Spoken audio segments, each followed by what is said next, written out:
Hello guys, so welcome to my channel. तो भाई आज की वीडियो में क्या करने वाले हैं, पार्ट नंबर 4 अपना परम्यूटेशंस एंड कॉम्बिनेशन का।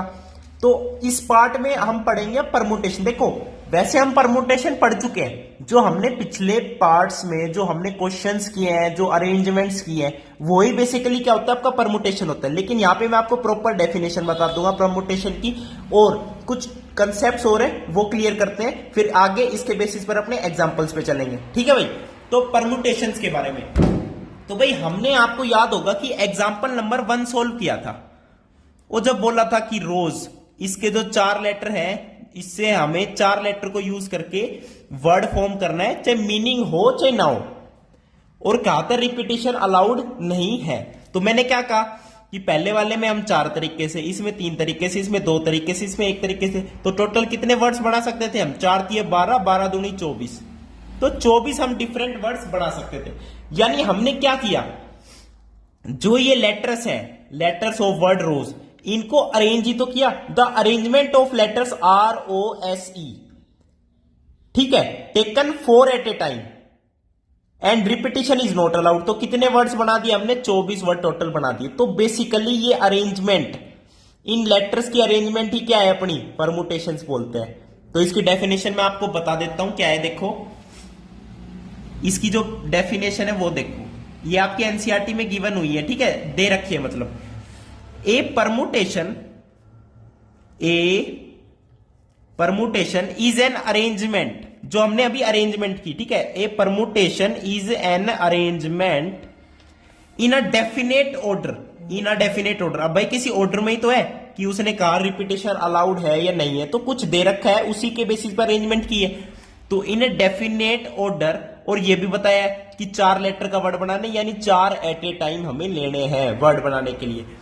Definite order of a number of objects, of a number of objects, number of objects, number of objects यानी यहां पे क्या है, नंबर ऑफ लेटर्स है बस, और क्या है, टेकन सम, या तो 4 में से कुछ कह देता, 3 लेटर का वर्ड बनाओ, या फिर या तो सम ले लो, उनमें से थोड़े बहुत ले लो, या फिर ऑल एट ए टाइम, या फिर ऑल, या तो सारे ले लो, 4 के 4 लेटर का वर्ड बना दिया। तो ये आपकी बेसिकली परम्यूटेशन यही है। क्या है? Arrangement in a definite order of a number of objects taken some और ऑल एट ए टाइम। समझ गए?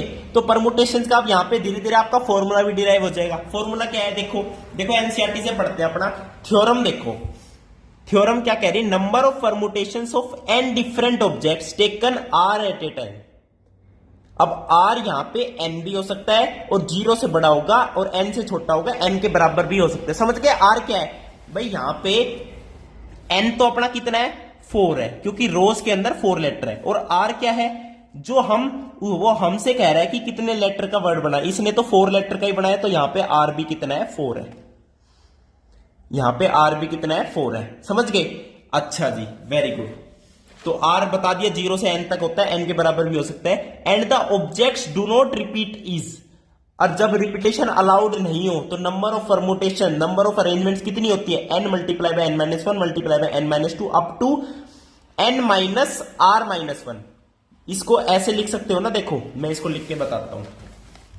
जब रिपीटेशन अलाउड नहीं है तब की बात कर रहे हैं। ये फॉर्मूला कब है? जब repetition not allowed. Okay, n multiply by n minus 1 multiply by n minus 2 up to n minus r minus 1। ये ऐसे लिख रखा है, तो इसी को तो ऐसे लिख सकते हैं, n माइनस r प्लस 1। समझ गए अब?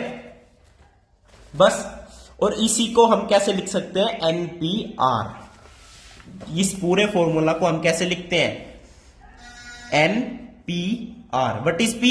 P से परम्यूटेशन, NPR। N आपके total number of objects, R आपके वो है जो टेकन एट ए टाइम, या तो कंप्लीट सारे में रखे हो या कुछ ले रखे हो, तो R वो चीज है। समझ गए? तो ये परम्यूटेशन का आपका फॉर्मूला हो गया NPR। आगे चल के आप फैक्टोरियल पढ़ेंगे, तो NPR को कैसे लिखते हैं, n फैक्टोरियल अपॉन में n माइनस r का factorial.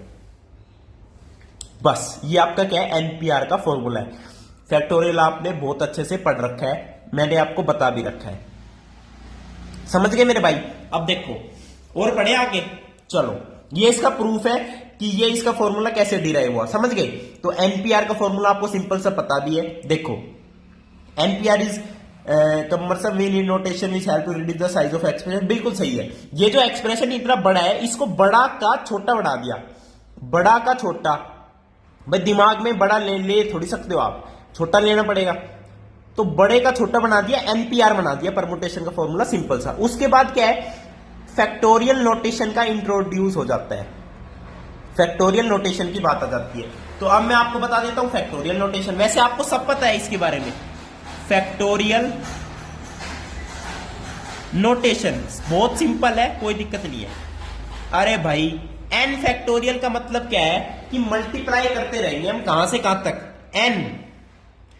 N minus one, n minus two, up to कहां तक, वन तक। यानी multiplication of all natural numbers less than equals to n, अगर एन फैक्टोरियल है तो। देख रहे हो, the notation n factorial represents the product of first 10 natural numbers, that is product 1 2 3 up to n minus one multiply by n, इसको n factorial कह देते हैं। सिंपल है। अब एक बात बताओ, एन फैक्टोरियल क्या है, n multiply by n minus one, n minus two up to one है। अगर मैं कहूं एन फैक्टोरियल को मैं क्या लिख सकता हूं, एन लिख दूं, एन मल्टीप्लाई बाय और एन माइनस वन का फैक्टोरियल लिख दो, कोई दिक्कत है। भाई एन माइनस वन का फैक्टोरियल क्या होता है, n minus one, n minus two up to one, तो ये वो चीज है, इसको मैंने लिख दिया एन माइनस वन का फैक्टोरियल मल्टीप्लाई बाय एन, कोई दिक्कत आई। या फिर इसे मैं कैसे लिख सकता हूं, n factorial multiply by n multiply by n minus one, अब इसकी बारी ले लो, एन माइनस टू का फैक्टोरियल हो गया, बस ऐसे लिख सकता हूं। तो ये चीज भाई क्वेश्चन सोल्व करने में काम आती है, इसलिए बता रहा हूं भाई। ये मैं क्या समझा रहा हूं, एन फैक्टोरियल यानी मान लो 5 फैक्टोरियल कोई पूछे तो 5 से लेके 1 तक की मल्टीप्लाई कर दो, कितना हो गया, 500 को 20, 20 दिया 60, 60 दूनी 120। अगर मैं कहूं 5 फैक्टोरियल को मैं क्या लिख सकता हूं, 5 मल्टीप्लाई बाय 4 फैक्टोरियल लिख सकता हूं। भाई ये क्या है, ये 4 फैक्टोरियल ही तो है, 4 से लेके 1 तक की मल्टीप्लाई, 5 मल्टीप्लाई बाय 4 फैक्टोरियल लिख सकता हूं, नहीं लिख सकता, वही चीज मैंने ये बताई है। अब और क्या मैंने बताया, 5 factorial is equals to 5 multiply by 4 20 multiply by 3 factorial लिख सकता हूं, वो चीज मैंने ये बताई। बस भाई इस चीज को 3 फैक्टोरियल लिख दो और इनको आपस में वैसे मल्टीप्लाई कर दो, 5 4 20। तो ये सारी फैक्टोरियल की बात है। तो भाई ये फैक्टोरियल की भी बात कर ली मैंने। और एक बात बताऊं, n factorial is equals to n multiply by n minus one का फैक्टोरियल है कि नहीं है, बिल्कुल है। तो एक बात बताऊं, पहली बात तो 0 फैक्टोरियल हमेशा 1 लेना है, 0 फैक्टोरियल 1 लेना है, ये इंपॉर्टेंट बात है, स्टार मार्क कर लो, 0 फैक्टोरियल इज 1, ठीक है। दूसरी बात, n फैक्टोरियल है ना, तो n कभी नेगेटिव नहीं होगा, n नेगेटिव कभी नहीं होगा, नेगेटिव कभी आना ही नहीं चाहिए। जो मैंने यहां पे n माइनस टू फैक्टोरियल लिख दिया, तो obviously n greater than equals to 2 है, ये चीज ऑब्वियसली है, ऑब्वियस। मेरे फेवरेट मैथ्स के सर हैं, ऑब्वियस बहुत बोलते थे, ऑब्वियस है, ऑब्वियस है। तो भाई ये चीज ऑब्वियस ही है, एक नंबर के मास्टर थे, है मतलब ऑब्वियस है, n greater than equals to, यानी फैक्टोरियल नेगेटिव नंबर का कभी होगा ही नहीं, 0 का 1 होता है, मैंने बता दिया। और सारे नेचुरल नंबर्स का फाइंड आउट कर सकते हो। तो सारी फैक्टोरियल की बात हो गई, कोई सी भी नहीं बची। अगली वीडियो में एग्जांपल्स के साथ मिले। यस सर, थैंक यू, नमस्कार।